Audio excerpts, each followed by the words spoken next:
कि चाय बेचने वाला पूरा भारत बेच रहा है, इसी काम में हासिल उसे महारत बेच रहा है। कि रेल बिक गई, तेल बिक गया, बिका हवाई अड्डा। पहली बार मिला हूं आज चौधरी इलियास साहब से, इनके किस्से सुना करता था। किसी ने एक शेर कहा है कि हम सायादार पेड़ जमाने के काम आए, हम सायादार पेड़ जमाने के काम आए, और सूखने लगे तो जलाने के काम आए। और टूटी हुई तलवार कभी फेंकना नहीं, शायद ये दुश्मनों को डराने के काम आए। ये जो बुजुर्ग हैं ये हमारे सर का असासा हैं, हमारी दस्तार है, हमारी पगड़ी है, हमारा साफा है। ये जब तक है तब तक गनीमत समझो। और ऐसे बुजुर्गों के लिए कोई इधर उधर, कोई नफा नुकसान, कोई और सियासी बात नहीं सोची जाती। ये हमारा आपका वकार है। कांग्रेस पार्टी का एक एक नेता इनकी इज्जत करता है। मुझे पार्टी ने कहा कि इमरान साहब जाइए और पुन्हाना में चौधरी इलियास साहब के लिए दिल से अपील करके आइए। बाबा ही कह दे, बाबा ही कह दे। पंजा हर दिन कमल पर शिकंजा कसता जा रहा है, कमल मुरझा रहा है, पंजा आ रहा है। अगर आपने हरियाणा जिता करके कांग्रेस पार्टी की झोली में डाल दिया तो दिल्ली की सरकार ज्यादा दिन नहीं चलेगी, क्योंकि ये हरियाणा है जहां एक बार लठ गाड़ देता है, गाड़ देता है। जितना भाजपा की रैलियों में भीड़ होती है उतना तो यहाँ स्टेज पर बैठे हुए हैं। मुझे पता है वोट मांगने की आपके बीच में जरूरत नहीं है, बस मैं तो आपको सैल्यूट करने, आपको सलाम करने आपकी मिट्टी में आया हूं।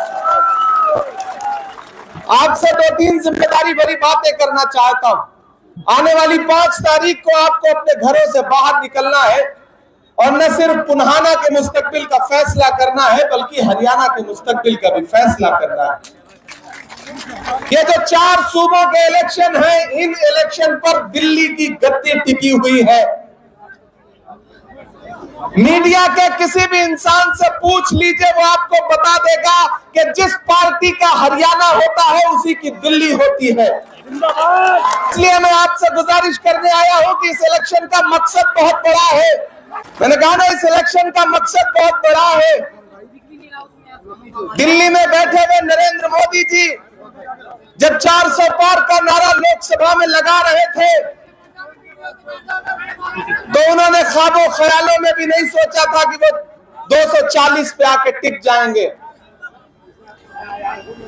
और अब 5 तारीख को आप घरों से निकलेंगे और जब 8 तारीख को रिजल्ट आएगा तो अगर आपने, खास तौर से पुन्हाना वालों, मेवात वालों, आपने कांग्रेस पार्टी के कैंडिडेट को जिता करके, चौधरी इलियास साहब को जिता करके असेंबली पहुंचा दिया तो आप जिता करके तो एमएलए बना के पहुंचाओगे, कांग्रेस पार्टी वहां से इंशाल्लाह वापस मिनिस्टर बना करके भेजेगी। इस लड़ाई में आपको एक बात जहन में रखनी है कि ये जो आपके बीच में वोट बांटने की साजिशें करने वाले घूम रहे हैं, इनसे होशियार रहना है। जो आज खुद को आजाद कह रहे हैं, दरअसल उनकी डोर नरेंद्र मोदी और अमित शाह के हाथ में है। ये सिर्फ नाम के आजाद हैं। ये जैसे ही इनको कुछ हासिल होगा ये पलट के फिर उसी गोद में बैठ जाएंगे जहां से निकल के आए हैं। इसलिए मेरी गुजारिश है कि रत्ती भर भी बहकना नहीं है। वादा किया गया था उजालों का क्या हुआ, जन्नत के उन हसीन हवालों का क्या हुआ। शाहों की सैर के लिए रास्ते तो बन गए लेकिन हमारे पैर के छालों का क्या हुआ। पिछले 10 साल में भारतीय जनता पार्टी ने हरियाणा को लूटने का काम किया है। यहाँ का नौजवान जो सेना में जाने के सपने पालता था, सेना में भर्ती होकर के सरहदों की हिफाजत के ख्वाब देखता था, उन ख्वाबों को भारतीय जनता पार्टी की दिल्ली में बैठी हुई सरकार ने अग्निवीर ला करके कुचल दिया।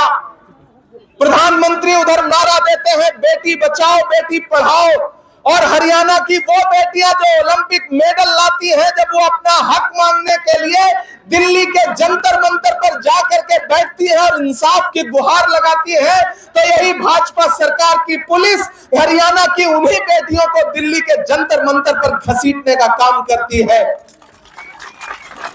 ये भाजपा है। ऐसी सरकार को उखाड़ फेंकने का दिन आ गया है। ये इलेक्शन सिर्फ एमएलए चुनने का इलेक्शन होता तो शायद मैं आपके सामने दामन फैलाने नहीं आता। मैं पिछले एक हफ्ते से जम्मू कश्मीर के चुनाव में था, उसके बाद लौट के आया तो फिर पूरे हरियाणा में टहल रहा हूं, घूम रहा हूं, जा रहा हूं लोगों के बीच में। एक तरफा कांग्रेस का माहौल है, पूरा सिस्टम जाम पड़ा है, जिधर भी निकल जाइए पंजा ही पंजा दिखाई पड़ रहा है। इसलिए मेरे भाई चूकना नहीं है, बिल्कुल चूकना नहीं है। इस बार तो चौधरी साहब के लिए बच्चा बच्चा बोल रहा है कि बाबा बाबा बाबा।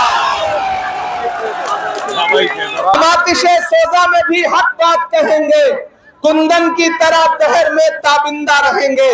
तारीख बताती है कि हर दौरे सितम में हम जिंदा थे, हम जिंदा हैं, हम जिंदा रहेंगे। इमरान प्रतापगढ़ी, इमरान प्रतापगढ़ी,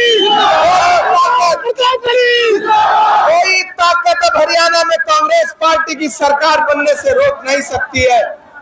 मैं तो 4 मिसरे पढ़ता हूं कि दायरे में सिमट के आएगा। सही कह रहा हूं ना? थके तो नहीं है आप? मुझे पता है पिछले 5 घंटे से इंतजार कर रहे हैं, लेकिन ये पुनाना के लोग हैं, नई बिछौर के लोग हैं, इतनी जल्दी थकने वाले लोग नहीं है। कि दायरे में सिमट के आएगा, हर रवायत से हट के आएगा। आंधियों को जरा खबर कर दो, आंधियों को जरा खबर कर दो, शेर वापस पलट के आएगा। भाजपा की रैलियों में भीड़ नहीं है, किराए के लोग लाए जा रहे हैं, और वो जो किराए के लोग हैं ना, उनमें जोश है ना हौसला है। ये जो भाजपा के लोग हमसे सवाल पूछते थे कि बताओ कांग्रेस वालों 70 साल में क्या दिया, हम तो उनसे कहना चाहते हैं कि अरे भाजपाइयों, जो भाजपा सरकार अपना चलाया हुआ 2000 का नोट 7 साल नहीं चला सकी, वो हमसे 70 साल का हिसाब मांगती है। नरेंद्र मोदी जी झूठ बोलते हैं, इस देश के प्रधानमंत्री हर सुबह शाम झूठ बोलते हैं। मैंने उनसे बड़ा अदाकार नहीं देखा है। अमिताभ बच्चन, दिलीप साहब तो छोटे एक्टर हैं, नरेंद्र मोदी जी बहुत बड़े एक्टर हैं। लेकिन इस बार राहुल गांधी जी ने ऐसा पंजा भिड़ाया है कि नरेंद्र मोदी जी पार्लियामेंट में राहुल गांधी जी के सामने ऐसे बैठते हैं जैसे नेता राहुल गांधी हो और प्रधानमंत्री जी चुप बैठे हो। ये आपकी दुआओं की वजह से हुआ है। एक दिन पार्लियामेंट में भाषण दे रहे थे, बोले बताओ कांग्रेसियों 70 साल में क्या बनाया। इधर मैं बैठा था, मैं खड़ा हुआ, मैंने सोचा कि एक एक नाम गिनाना शुरू करूं, तब तक दीपेंद्र हुड्डा बैठे थे। उन्होंने कहा इमरान भाई मत बताओ, जो बताओगे ये उसको भी बेच देंगे, इनका काम सिर्फ बेचने का है, इनको कुछ मत बताओ। ये पिछले 10 साल में सिर्फ बेच रहे हैं। यही काम हरियाणा में मनोहर लाल खट्टर से करवाया गया। एक पर्ची वाला मुख्यमंत्री लाके थोप दिया गया, जैसे राजस्थान में एक पर्ची वाला मुख्यमंत्री थोपा गया है, उसी तरह से हरियाणा में थोपा गया। अंजाम यह हुआ कि इलेक्शन से 5 महीने पहले पर्ची वाले मुख्यमंत्री को दिल्ली भेजना पड़ा और यहां पे एक नायब सिंह सैनी लाए गए। अपने आप में वो भी नायब ही हैं। अब उनका नाम ही नायब है तो वो मुख्य कैसे बन सकते हैं, आप अंदाजा लगा रहे हो।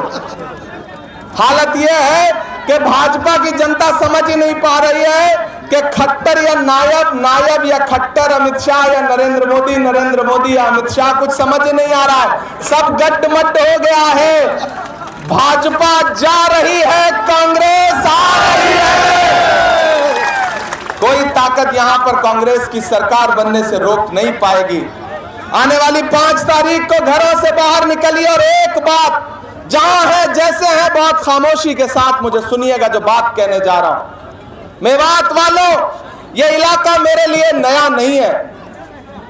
आप इस बात के गवाह हैं कि मैं आपकी खुशियों में शामिल होता रहा हूं या ना होता रहा हूं, लेकिन मैं आपके गम में जरूर शामिल होता रहा हूं। जब इस इलाके के कहीं भी किसी इंसान के आंसू बहे हैं तो इमरान प्रतापगढ़ी बिना किसी सियासी नफा नुकसान के आपके दरमियान में आया है। और जब राहुल गांधी जी ने मेरा हाथ पकड़ के मुझे देश की पार्लियामेंट में बिठाया तो मैंने वहां खड़े होकर के पहलू खान से लेकर रकबर से लेकर के हाफिज जुनैद से लेकर के हर इंसान का नाम पार्लियामेंट में लिया है, उनके खिलाफ जुल्म सितम को गिनाया है।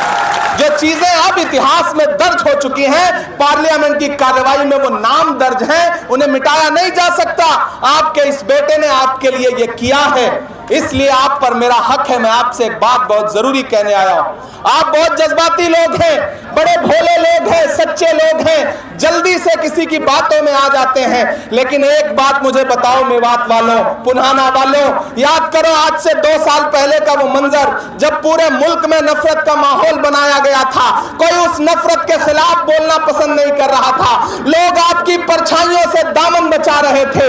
ऐसे में दिल्ली में एक इंसान उठ खड़ा हुआ और उसने कहा कि मैं कन्याकुमारी से कश्मीर तक पैदल जाऊंगा, अपने पैर के छालों की परवाह नहीं करूंगा, एक नारा लगाऊंगा कि नफरत छोड़ो भारत जोड़ो, एक नारा लगाऊंगा कि मुझे नफरत के बाजार में मोहब्बत की दुकान खोलनी है। उस इंसान का नाम राहुल गांधी है। मैं चला हूं राहुल गांधी के साथ 4000 किलोमीटर। जब मैं चलता था तो मुझसे मीडिया के साथी कहते थे कि इमरान साहब आप राहुल गांधी के साथ चल रहे हैं, आप क्या कहेंगे? तब मैं कहता था कि जो हर जालिम से टकराएगी वो आंधी बनाऊंगा, जो हर जालिम से टकराएगी वो आंधी बनाऊंगा।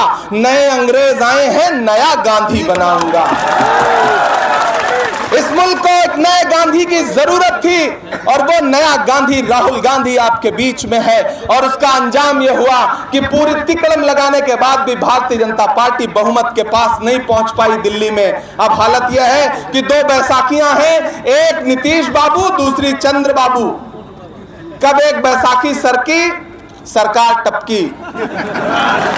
बहुत दूर नहीं है वो दिन, लेकिन वो कब होगा? जब हरियाणा जिता करके कांग्रेस की झोली में डालोगे, क्योंकि जिसका हरियाणा होता है उसका पूरा जमाना होता है। तो आपको यह करना पड़ेगा।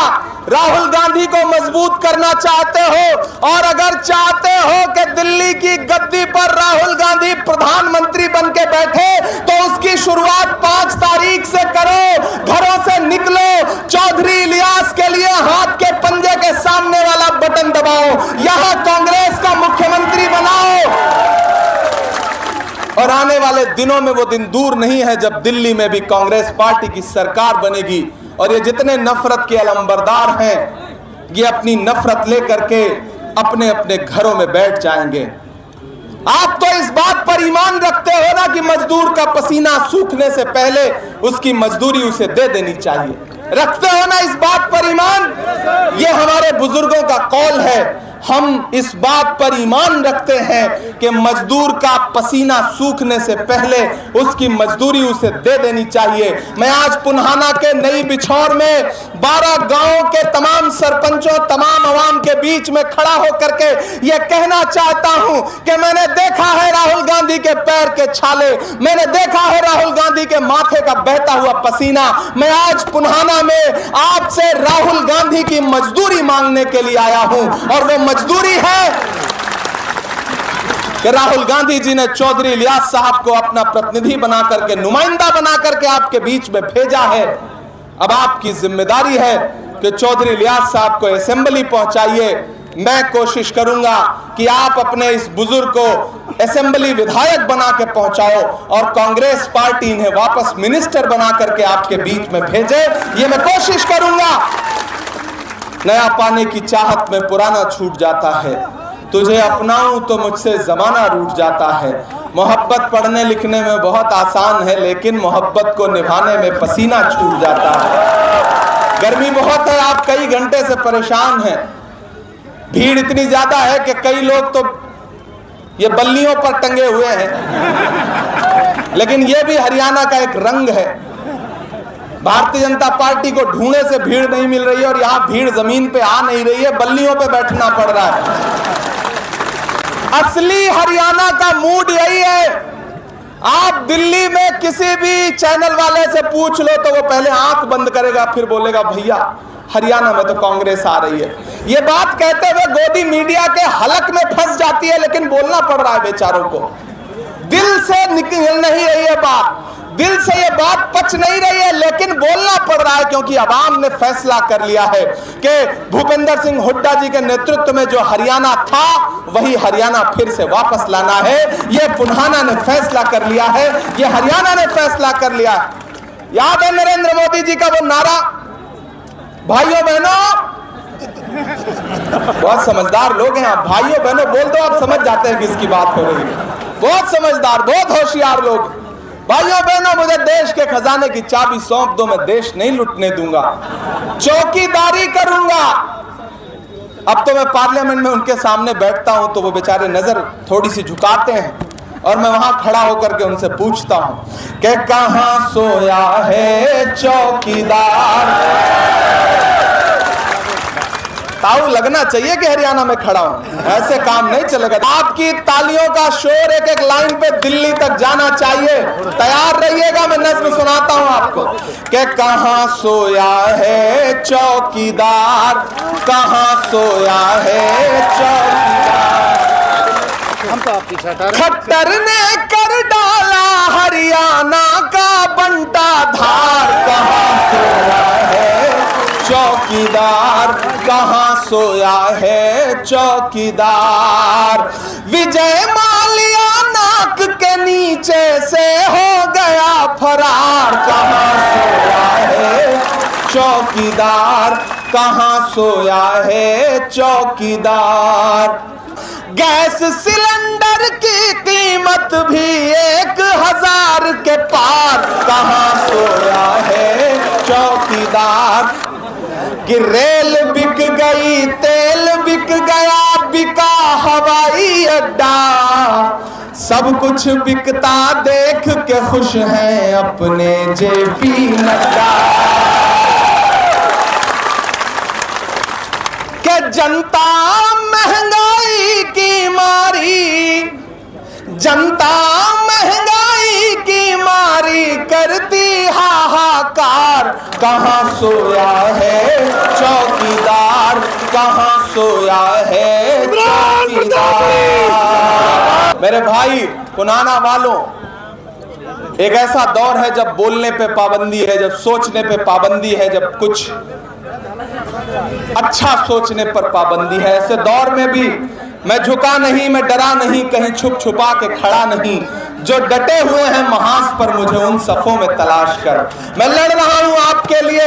मुझे कांग्रेस पार्टी ने कहा कि इमरान जाइए, चौधरी इलियास साहब के लिए आवाम से अपील करिए। पुनाना वालों, मेरी एक बात को बहुत दिल पे लगा के बैठा के जहन में बैठा के जाना, और मुझे पूरा यकीन है कि 5 तारीख को आप अपने घरों से बाहर निकलेंगे तो मुझे मायूस नहीं करेंगे। मैं आपसे वादा कर रहा हूं, ये हमारे बुजुर्ग हैं, हमारे दादा की उम्र के हैं, और मैं इमरान प्रतापगढ़ी पूरी मजबूती से चौधरी इलियास साहब का हाथ पकड़ के वादा कर रहा हूं कि आप इन्हें जिता करके असेंबली पहुंचाइए। इंशाअल्लाह इन इलाकों में जो काम अब तक नहीं हुआ है वो काम आने वाले 5 साल में होगा, क्योंकि हरियाणा में कांग्रेस पार्टी की सरकार बनने जा रही है। और सरकार हो तो फिर अलग ही रंग होता है, अलग ही बात होती है। अगर सरकार ना हो तो, अगर मजबूत एमएलए ना हो तो थाने से मोटरसाइकिल छुड़वाना भी मुश्किल हो जाता है। लेकिन सरकार हो तो चौधरी इलियास साहब जैसा बुजुर्ग फिर वो कुछ अलग ही काम करेगा।